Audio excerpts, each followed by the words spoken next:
নমস্কার।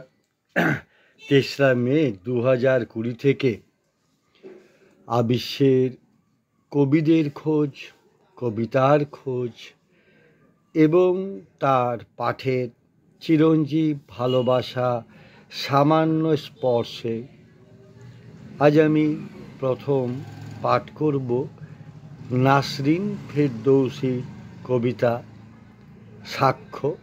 কবিতাটি আগস্টের ২৮ তারিখ ২০২৫ কবির ওয়ালে ভেসে উঠেছিল। পড়ছি নাসরিন ফেরদৌসীর কবিতা সাক্ষ্য।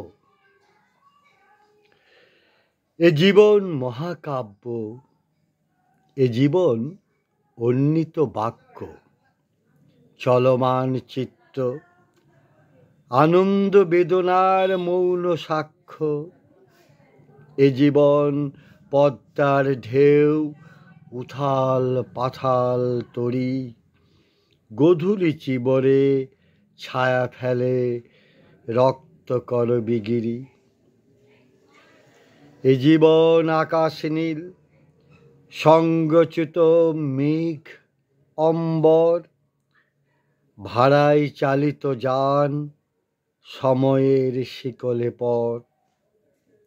এ এক নশ্বর কাব্য, প্রতিটি শ্বাসে হাহাকার, আফসোসে পড়া এক ভয়ানক প্রহর শহর। কবিকে আমার অভিনন্দন, শুভেচ্ছা, ভালোবাসা। কবির জয় হোক। আগামীতে আরও ভালো কবিতা লিখুন, এই প্রার্থনা।